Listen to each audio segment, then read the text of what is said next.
American, feel you're being judged and treated as less than equal because of your English accent?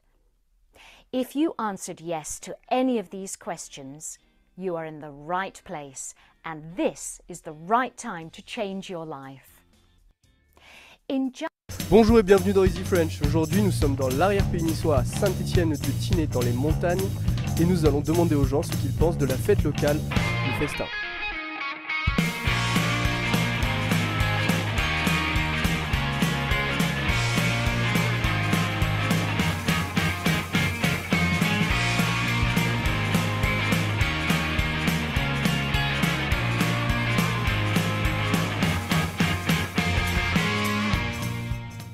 Alors ce serait pour savoir ce que vous pensez un peu de la montagne de Saint-Étienne-de-Tinée ici. La montagne ça nous gagne, hein. Surtout quand on a 60 ans. Oui. Non, c'est très bien. Il fait un temps splendide, on attend la pluie, comme tous les jours, et elle va finir par venir, hein.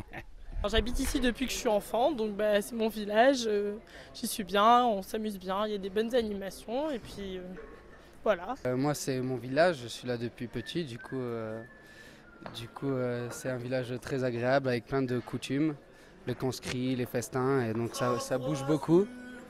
Et pour les jeunes c'est sympa, même si ça commence à se dépérir niveau jeunesse. Je trouve que c'est vraiment un bel endroit, qui a pas mal de coutumes auxquelles les habitants ils sont vraiment attachés. C'est quelque chose que j'ai pas pu voir ailleurs.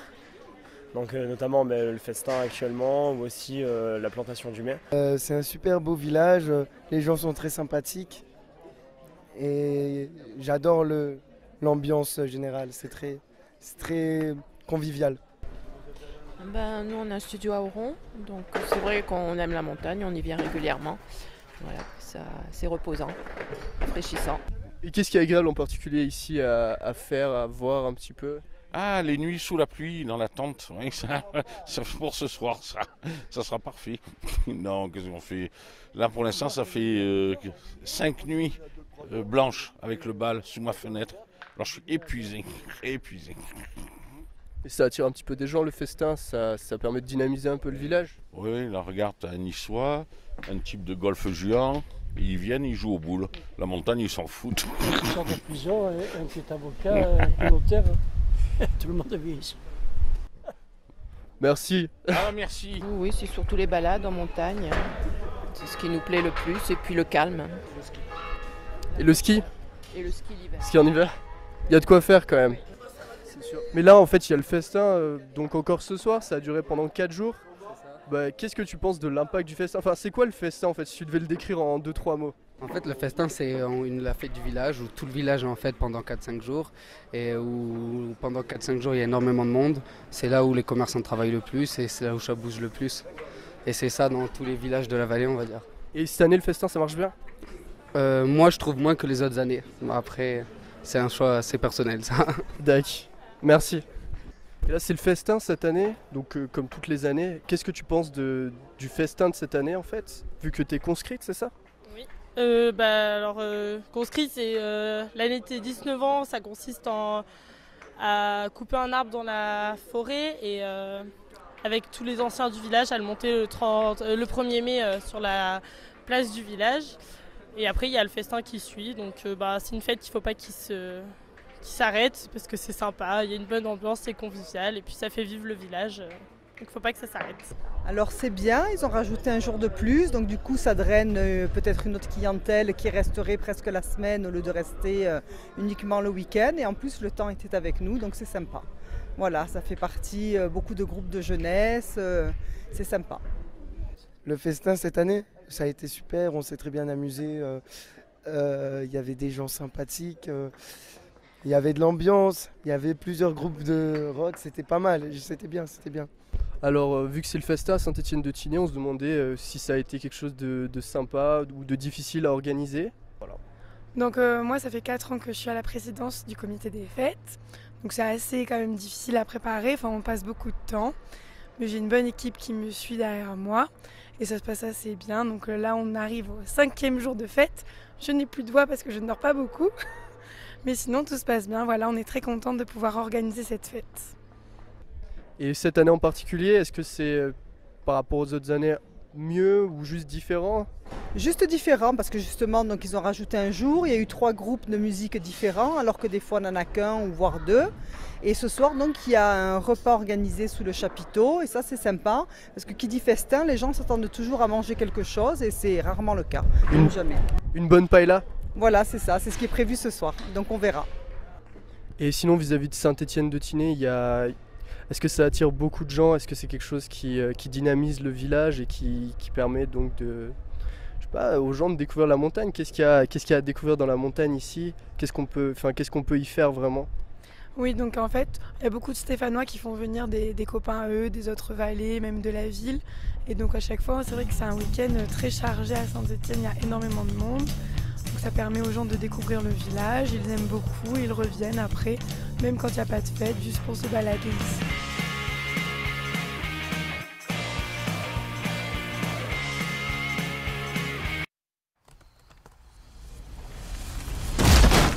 Wait! Did you download Grammarly? Come on, man. Everyone's using it. If you want to ace this paper, then don't press submit. Grammarly helps you clean up your messy, confusing sentences to get your point across clearly. See how much more clear and confident you sound now? Thank you.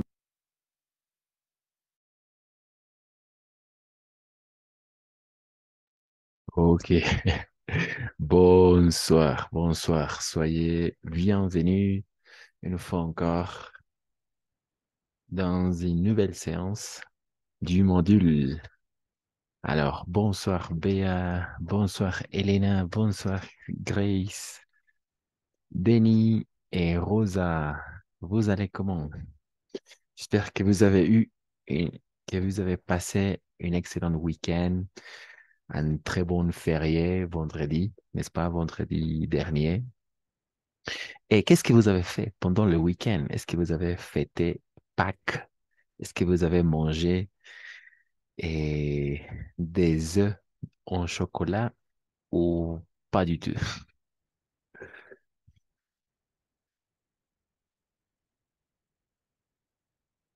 Bonsoir. J'ai mangé beaucoup chocolat avec mes filles. Eh bien, Euh, oui, non, oui, oui, je suis allée au cinéma avec ma fille. Nous, nous avons vu Mario Bros. excellent, excellent. Au niveau de la production, très bien. Oui, vous avez regardé, n'est-ce pas?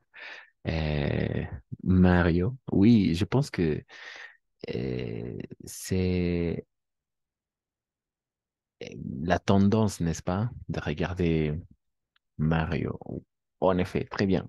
Et vous êtes allé au cinéma. Très bien. Et vous avez mangé de la même façon des œufs au chocolat. Ok, très bien. Quelqu'un d'autre qui veut partager un peu ce que vous avez fait pendant le week-end avant de passer à regarder une chose très importante.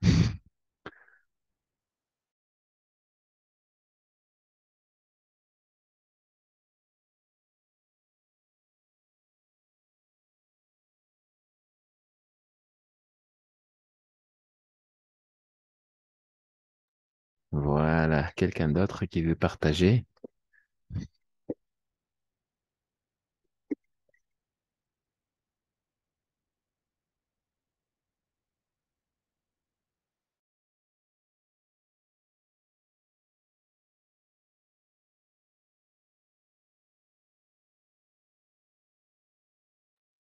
Ok, très bien.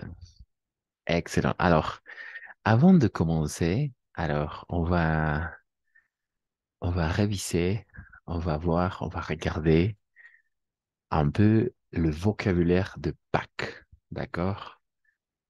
Et comme ça, j'espère que ça va nous donner beaucoup d'idées à parler, etc.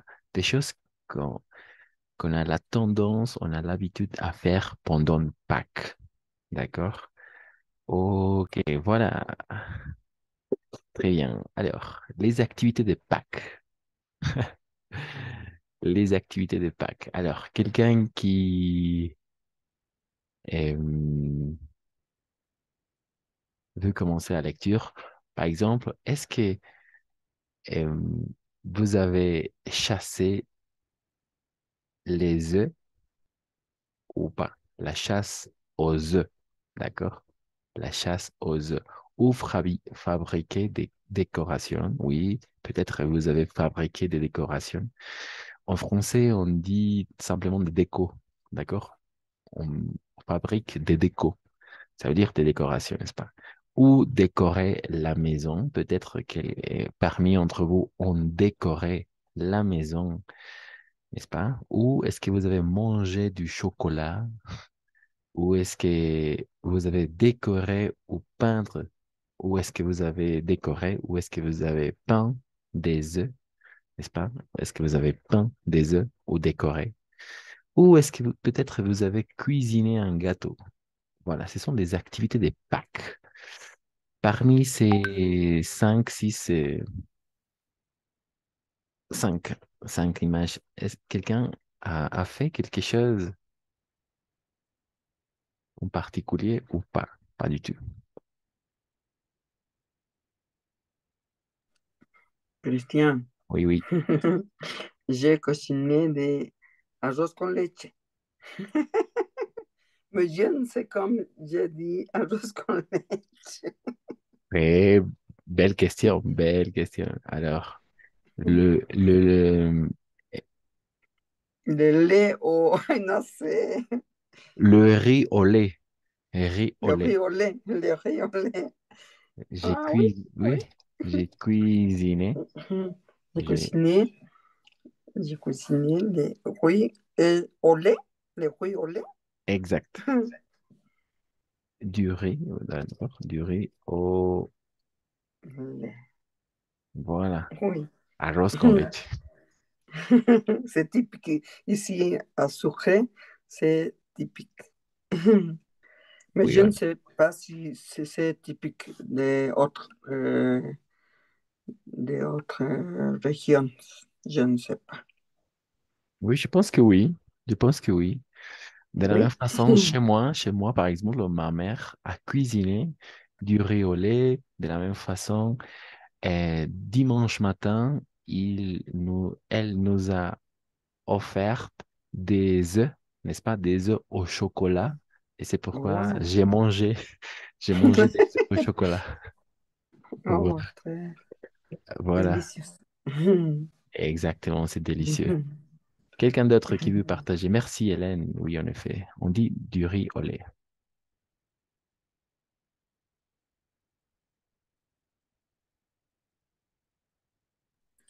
Bonjour, cuisiner un gâteau de trois laits, tres leches. Et oui, ça va. À trois laits. Oui, trois laits. Et je mangeais deux. Exactement, un gâteau à trois laits. Oh, en effet, ça fonctionne. Oh, pardon, un gâteau, n'est-ce pas? Un gâteau à trois laits. Tres leches, à tres leches. Donc, ça marche. Un gâteau. Un pastel à tres. Quels sont les laits? Et, oui, à trois laits. À tres leches, n'est-ce pas? En effet, ça fonctionne, oui.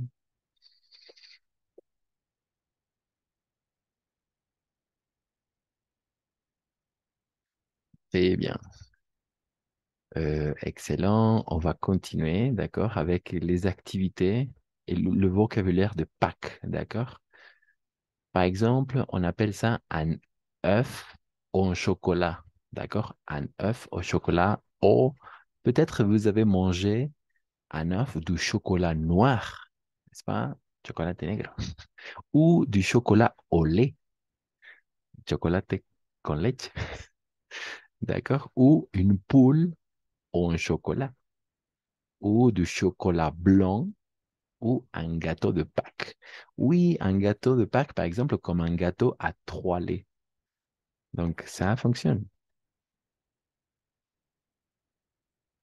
Ça fonctionne comme un gâteau de Pâques, n'est-ce pas? Voilà, magnifique.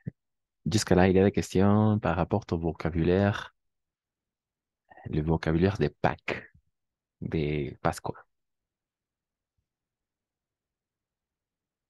Non. Très bien. Ok. Ah, pardon, c'est un gâteau au trois laits. Au trois laits. D'accord? Pas à trois laits, au trois laits. Un gâteau aux trois laits. Oh, en effet, c'est ça. Une poulette, pardon, une poule en chocolat, una gallina de chocolate, chocolate blanco, chocolate con leche, chocolate negro, un huevo de chocolate, un œuf en chocolat, d'accord? Un œuf. On prononce le F à la fin, d'accord? Un œuf en chocolat et un gâteau de Pâques, un pastel de Pascua, n'est-ce pas? Voilà. On continue. N'oubliez pas, fabriquer des décos, décorer la maison, manger du chocolat, cuisiner un gâteau, la chasse aux œufs, d'accord? Et ensuite, alors, quelqu'un qui veut, avant de passer à regarder, avant de passer à regarder le contenu prévu pour aujourd'hui, quelqu'un qui veut lire ces parties-là par rapport à la fête de Pâques. Et on peut l'origine, on va lire l'origine, d'accord, de la fête de Pâques. Et voilà. Vas-y. Quelqu'un. Denis peut-être, Béatrice, Grace, Denise, Jaritza, Rosa, Marianne. Moi, Vas-y, merci. Pâques a son origine comme fête chrétienne qui rappelle la résurrection de Jésus. Il n'y a pas une date fixe. Sa date dépend de la lune. Pâques se célèbre 40 jours après Mardi Gras. Chez les chrétiens, le dimanche de Pâques se célèbre la résurrection de Jésus. Chez les Juifs, Pâques est la commémoration du passage de la mer lors qu'ils sortaient d'Égypte. Chez les païens, Pâques symbolise l'entrée du printemps, le retour du soleil et l'apparition des fleurs. Magnifique. Ok, merci, Jaritza. Alors, une petite chose, je vais le rire, je vais le relire, d'accord? Mais simplement pour vérifier un peu la prononciation, d'accord? Alors, oui, Pâques, la fête de Pâques.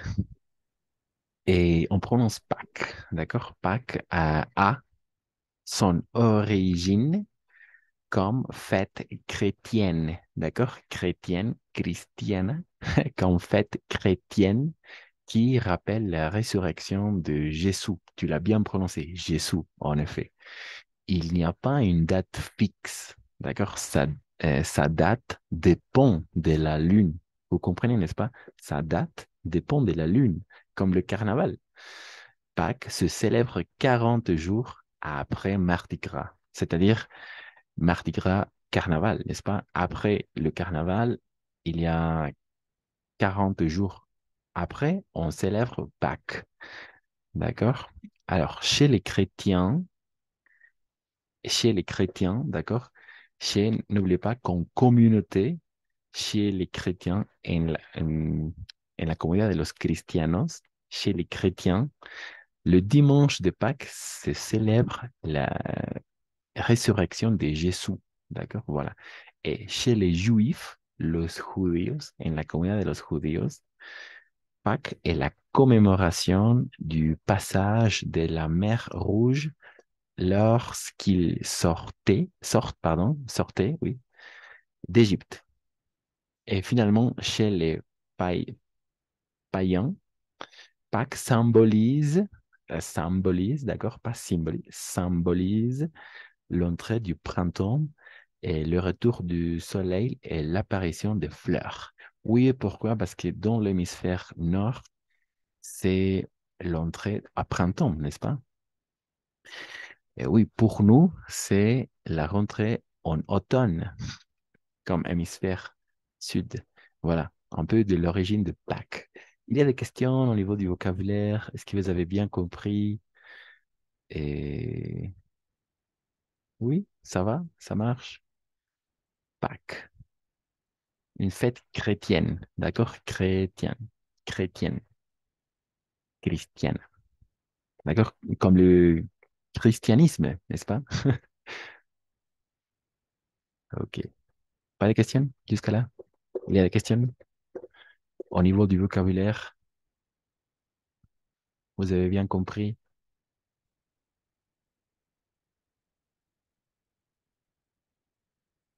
Vous avez bien compris ces parties-là?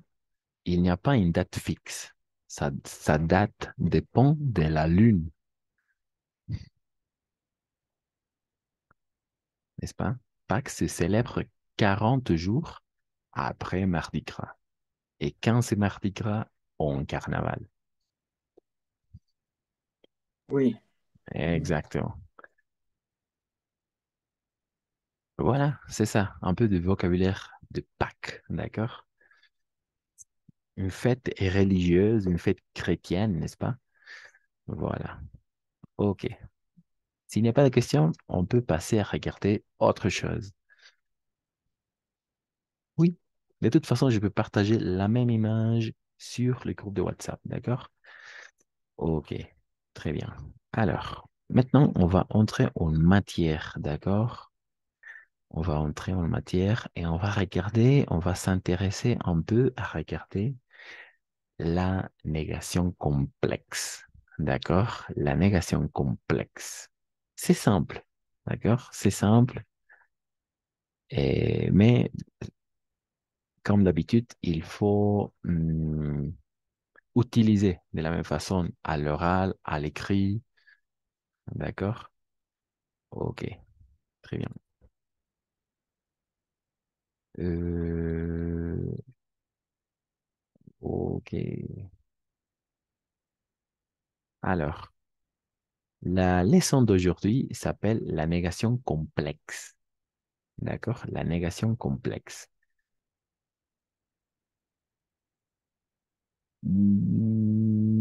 Donc, quelqu'un qui veut commencer la lecture. Ok. Jusqu'à...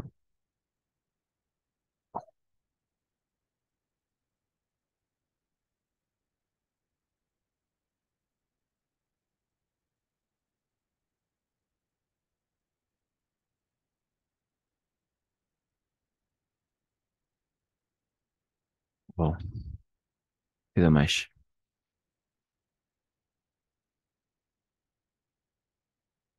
Ok.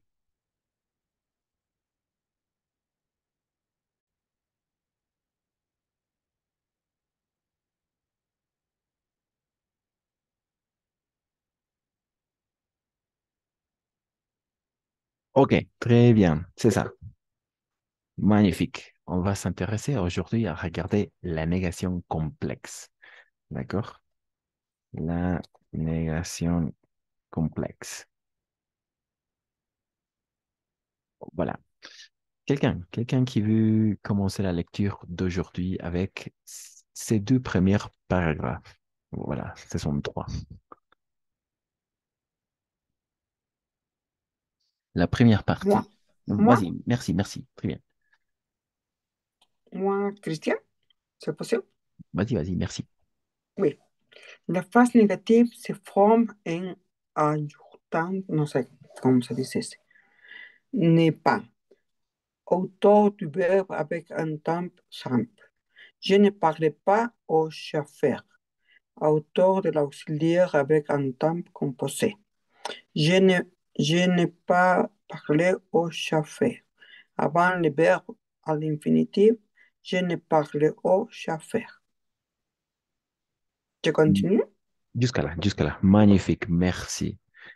En effet, très bien, Hélène. Magnifique. Maintenant, alors, ici, on parle de la négation simple. D'accord? Ici, on parle de la négation simple. Attention, d'accord? Comme petit rappel, négation simple. C'est une négation simple. D'accord? N'est pas. Exact. Ne plus pas. En effet, ne Mm. plus pas. Ne, par exemple, je ne parle pas au chauffeur avec un ton simple, avec autour de l'auxiliaire, avec un ton composé.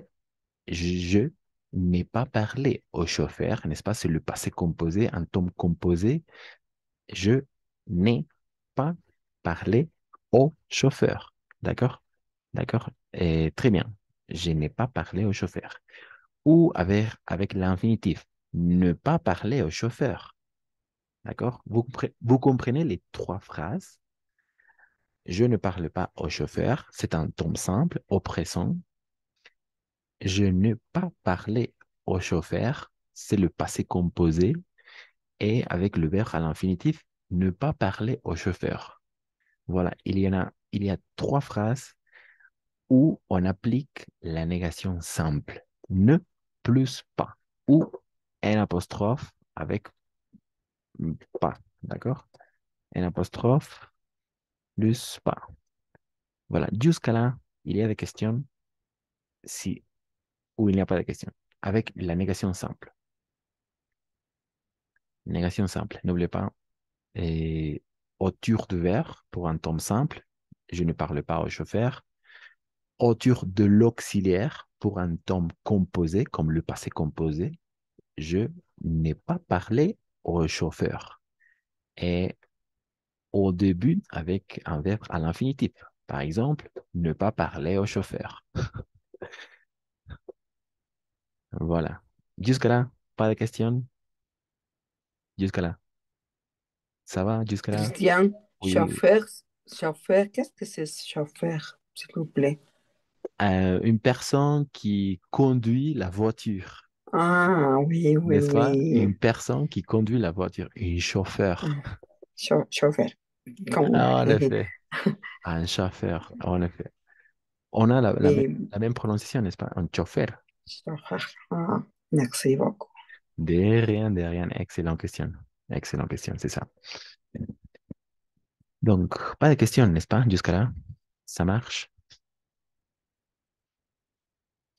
OK, négation simple. Alors, maintenant, on va passer à regarder comment est-ce qu'on va formuler, comment est-ce qu'on va construire, d'accord, la négation complexe. C'est simple. On va simplement substituer ou remplacer pas la dernière, oui, en effet, la dernière partie, on va remplacer pas par d'autres expressions. D'accord? Comme dit ici, attention, pas peut être remplacé par d'autres expressions. Simple.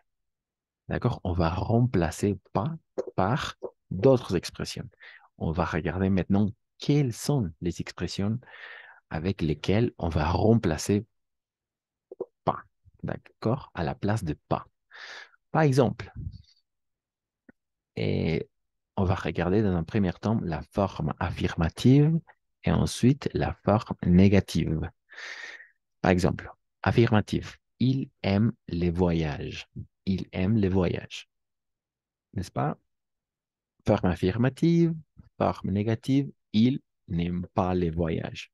Simple, n'est-ce pas? On parle ici d'une négation simple. Ne plus pas. N'oubliez pas autour du verbe. Ça marche. Voilà. On commence. Il est encore malade, par exemple. Il est encore malade. D'accord? C'est la phrase affirmative, mais on va reformuler la phrase à la forme négative. Donc, on va dire il n'est plus malade. D'accord? Il n'est plus malade. N'est plus malade. Donc, on a remplacé pas par plus. D'accord? Par plus. Ne plus. Il n'est plus malade. D'accord? Il n'est plus malade. On continue. Forme affirmative. Il vient toujours ici. Il vient toujours ici. On va reformuler la phrase à la forme négative et on va dire il ne vient jamais ici. Il ne vient jamais ici.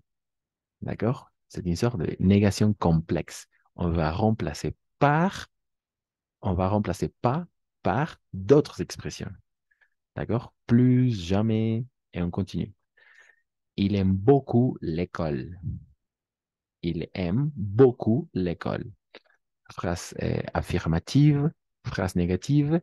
Il n'aime guère l'école. D'accord? N'aime guère l'école. On continue. Je mange quelque chose. D'accord? Je mange quelque chose. Forme affirmative. On va reformuler la phrase à sa forme négative et on va dire je ne mange rien. D'accord?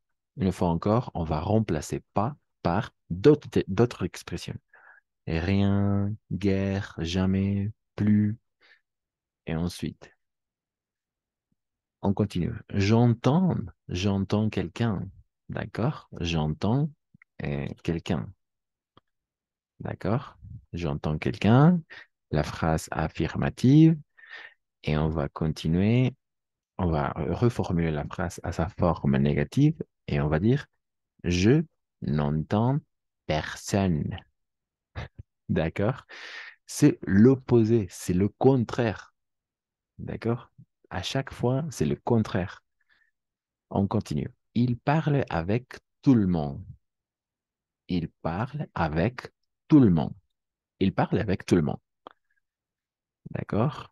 La forme affirmative, on va reformuler la phrase et on va reformuler à sa forme négative et on va dire il ne parle avec personne. Une fois encore. D'accord? Personne. Finalement, euh, avec un ton composé, n'oubliez pas, l'adverbe est au milieu. Il a déjà fini. Il a déjà fini. D'accord? On va reformuler la phrase à sa forme négative et on va dire il n'a pas encore fini. Voilà. N'oubliez pas, on doit tout simplement remplacer pas par d'autres expressions. Et quelles sont les expressions? Plus, jamais, guère, rien, personne ou pas encore. Voilà, c'est ça la négation complexe. On va les regarder plus tard dans un dialogue, d'accord? Mais pour l'instant, ça marche jusqu'à là. Est-ce que vous comprenez chaque phrase? Est-ce que vous avez bien compris chaque phrase? Comment est-ce que vous comprenez?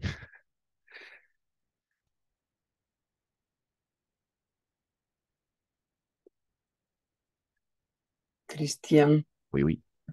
esa negación de il ne parle avec personne, esa no la tengo yo particularmente no la tengo muy clara.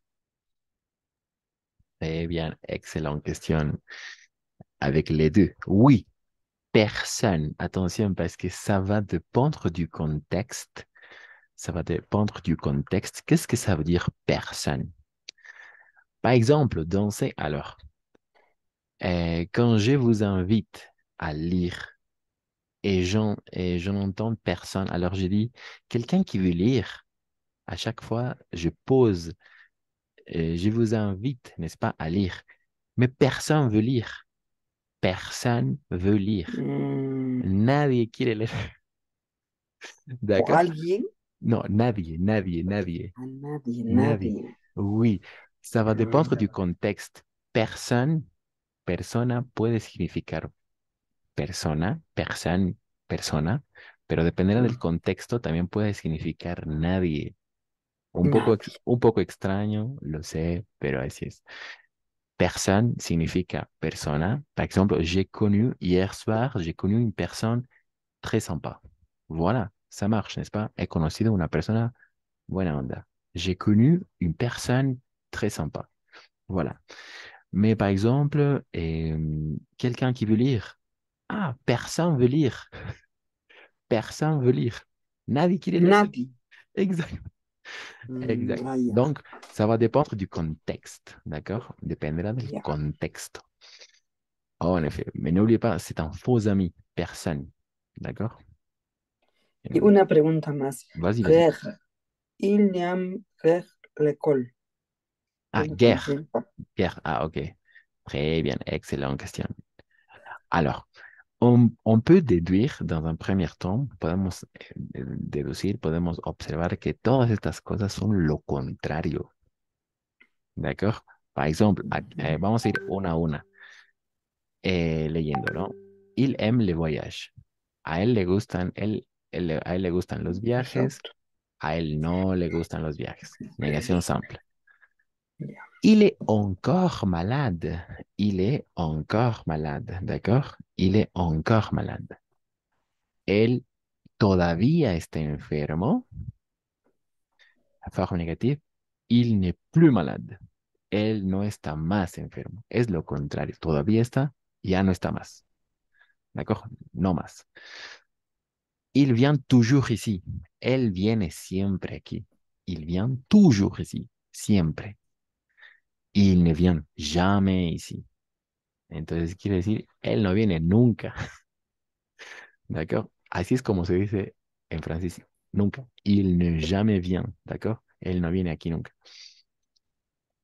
Ok. Voilà. On continue. Il aime beaucoup l'école. Il aime beaucoup l'école. A él le gusta mucho la escuela. Lo contrario sería, entonces, a él casi no le gusta la escuela. Casi no le gusta. ¿D'accord? Il n'aime guère l'école. O a él apenas le gusta la escuela.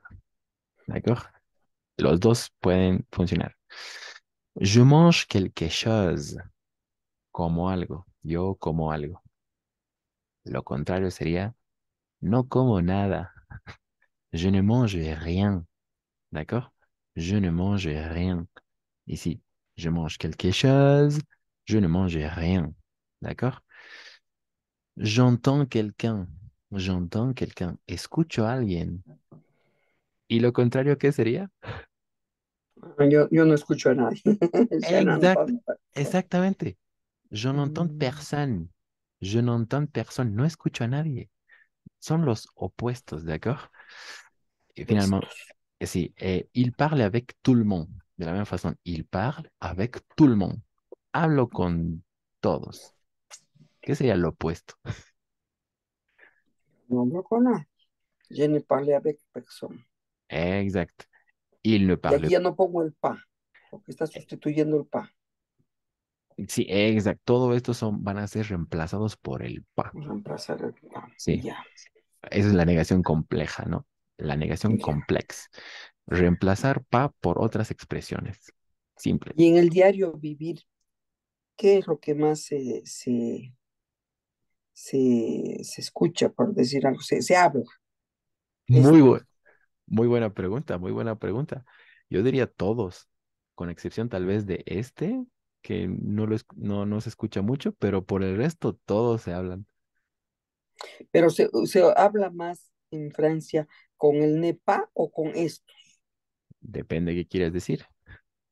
Depende de qué quieras exprimir. Si es opuesto, hablas con esto. Oui, oui. Oui, en effet. Ça marche. Et il a déjà, para finalizar, il a déjà fini, d'accord? Il a déjà fini. Él ya ha terminado. Il a déjà fini. Il a déjà fini son devoir. Él ya ha terminado sus deberes. Aquí, lo contrario sería, il n'a pas encore fini ses devoirs. Él todavía no ha terminado. D'accord? Voilà, c'est ça. Alors, malheureusement, la réunion va se couper dans quelques secondes. S'il y a des questions, vous pouvez les poser, d'accord, au début de la deuxième période. Je vais relancer la réunion. On se retrouve à tout à l'heure. Merci.